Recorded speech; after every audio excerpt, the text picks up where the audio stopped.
চট্টগ্রামে ফিলিং স্টেশনগুলোতে জ্বালানি তেল সংগ্রহ করতে গিয়ে ভোগান্তি যেন পিছু ছাড়ছে না গাড়ির চালক মালিকদের। আজও নগরের বিভিন্ন ফিলিং স্টেশনে ছিল গাড়ির দীর্ঘ সারি। কোনো কোনো স্টেশনে কয়েক কিলোমিটার দীর্ঘ লাইন দেখা গেছে। তবে চাহিদা অনুযায়ী তেল মিলছে না কোথাও, এমন অভিযোগ ভোক্তাদের। তাছাড়া অনেক ফিলিং স্টেশন বন্ধ থাকায় খোলা স্টেশনগুলোর ওপর চাপ বেড়েছে।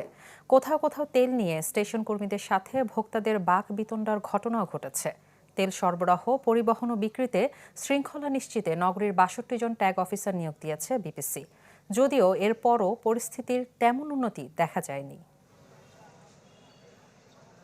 তেল তো এটাতে তাও দিচ্ছে, আপনার অন্যান্য পেট্রোল পাম্পে তো 1 ঘন্টা 2 ঘন্টা দিয়ে বন্ধ করে দিচ্ছে। অবস্থা বেশি খারাপ। মধ্যস্বত্বভোগী থার্ড পার্টি যারা স্টক করতেছে, এটা সম্পূর্ণরূপে ধরে আইনের আওতায় নিয়ে এটা নিয়ন্ত্রণ করে, তাইলে আমরা খুব দ্রুত এই সমস্যা থেকে উত্তরণ পাবো এবং আমাদের যে কর্মঘণ্টাটা নষ্ট হচ্ছে এটা নষ্ট হবে না। রেশিওটা করলে হয়তো ভালো হতো, কারণ অনেকে তো নিয়ে ওরা অপব্যয় করতেছে, মানে যার দরকার নাই 10 লিটার সে নিচ্ছে 10 লিটার। এইটাই একটু রেশনিং এটা করলে ভালো হবে। 3 গাড়ি মাল আনতাম, প্রত্যেক দিন 3 গাড়ি 4 গাড়ি মাল আনতাম। এর পরের দিন সকাল 11টা পর্যন্ত বা 12টা পর্যন্ত চলে, এরকম করে মালটা আনতাম আর কি। এখন তো ওই অবস্থা নাই। নগদ নিয়ে এলো হার না মানা হার অফার।